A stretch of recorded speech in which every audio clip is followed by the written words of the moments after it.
Hey guys, Jabber Game Jaws here. Welcome back to another episode. Today I wanted to cover some of my favorite things in my collection. I was going to do a top 5 video, but I couldn't keep it down quite to 5, so this is my top 6 or 7 things in my collection. Some of these things are, nostalgic. Some of these are rare and valuable, so it all is kind of a different thing, but I'll cover each one as I go. To start off, I wanted to showcase my Pip-Boy that came in the Fallout 4 Game of the Year edition. I was so happy to get one of these. I just think it's so awesome. Fallout 4 really was an amazing game to me. I played through it twice, spent many hours in that world, and just to have something that's actually functional. I never actually used it in the game, but I would like to try it at some point. But just the fact that you can, I just think is so awesome. And something about Fallout, the world, the setting, it just has always spoke to me a whole bunch. I really love the tongue-in-cheek humor of like everything is complete shit and making light of that. And I love the grotesque, like overly crazy violence. I love the animations of like the body parts all splitting apart while you're listening to like this really upbeat, happy, 50s styled music. I just think that's such an awesome way that they did that juxtaposition. And yes, Vault Boy is like my absolute favorite. I would just love to have everything in the world Vault Boy. He's my absolute favorite.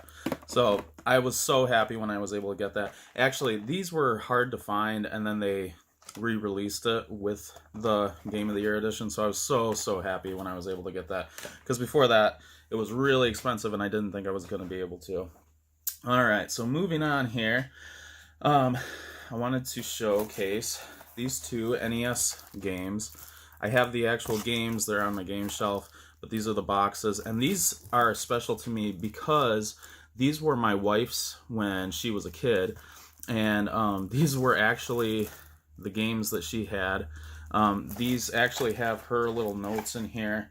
That has the, let me see, like these were her actual notes that she took as a kid, like writing down all the different codes and passwords to actually play. So that to me is just so awesome. I love that my first time playing through Mega Man 2 was actually playing on this cartridge, the same one that she played on when she was a little kid. That's just so amazing to me. And The Adventures of Lolo was another game that she had, and we played this together for a little bit, and that was just really fun. I would actually like to play that game a lot more. That was really fun.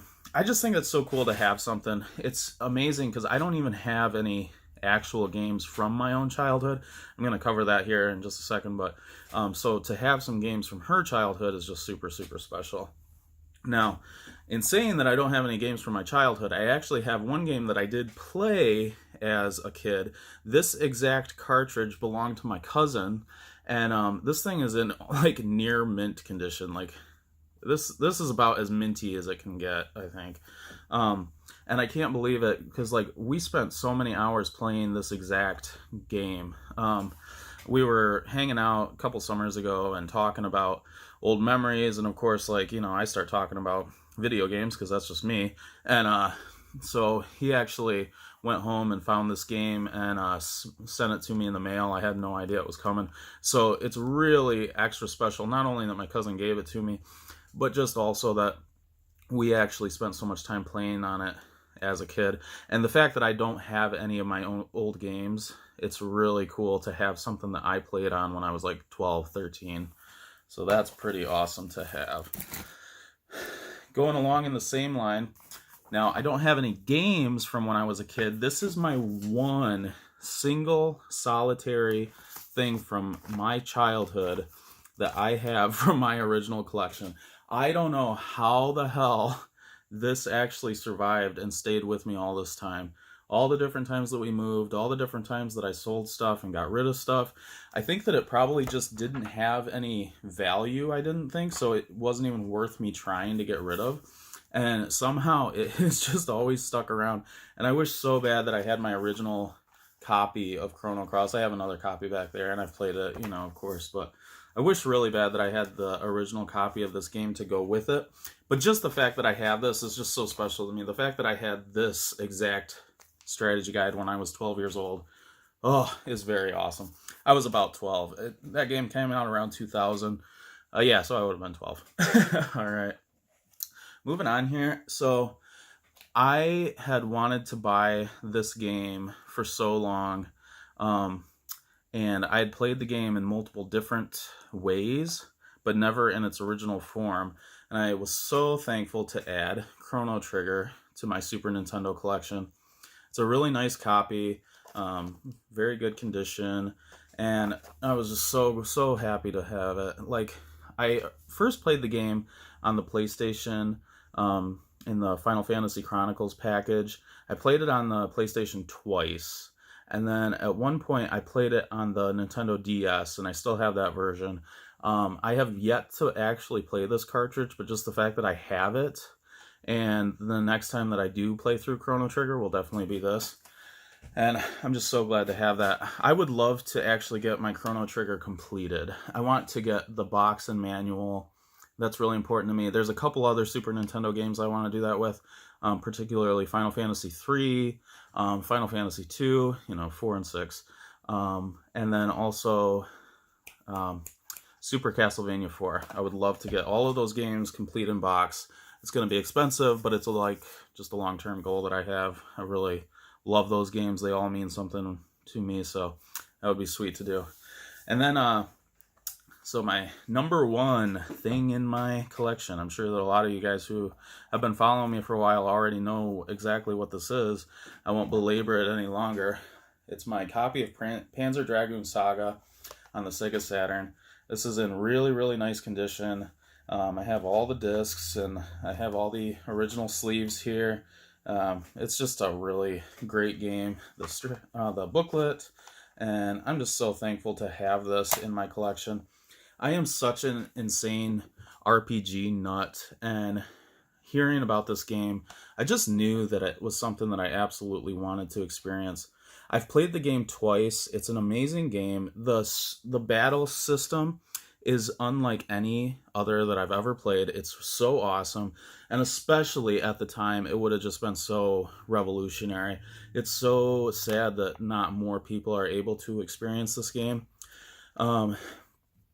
Man, and I have to say too, traversing the world on the back of a dragon is just very unique and very special also. And the whole setting of the world being very, you're very isolated and closed off. It has really atmospheric music to it. The story is very heavy and dense, but very good. I really like the characters. It's a really awesome game. Actually, the first two times that I played this game, I didn't care too much about video quality, and I didn't know much about video quality. So I actually played through this game the first two times using composite video. Ugh, yuck.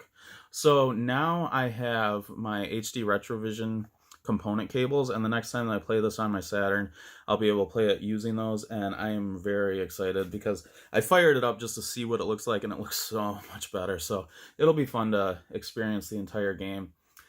This was obviously pretty expensive. I've owned it for 2 or 3 years now. I don't show it off to like brag or anything like that. It was just like how much I love RPGs, and it's not like I had money really to blow on it. What I did actually, I sold things on eBay for a long time, and I just let my PayPal balance continue to build up. Like I'd sell something for $50 here, $60 there, $15 here, there, and just over months, and then just adding whatever cash I had, I was finally able to get this. And my copy is in pretty good condition. It's not mint, but it's pretty good. The booklet here is all nicely intact. It's got a little bit of like bends and things, but at least it's all completely there. It looks pretty good. Yeah. I'm very thankful to have this in my collection. It's just one of those things that makes me feel really good every time I see it. It's just a beautiful game, and I'm really glad that I get to experience it. I'm glad that I get to experience all these amazing games and all these collectibles, and just, it's so fun to get to track down stuff that really means something to you, something that speaks to you on a deeper level than even just being a video game. All right, guys, just thought I would go over some of my favorite things in my collection.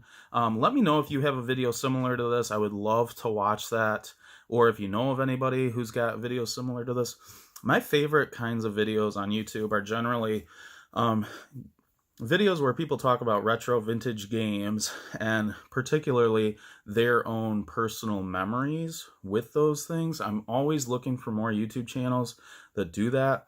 I've noticed a lot of YouTube channels have moved away from that and are focusing on solely modern stuff, and I think that has to do with YouTube algorithms and people having to make money, you know, like full-time YouTubers have to do that. So I'm really looking at smaller YouTube channels because generally they can talk about whatever they want.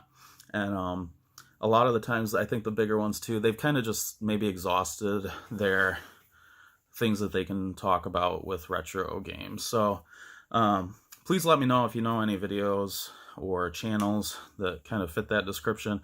Otherwise, guys, hope you're having a good day. Peace out.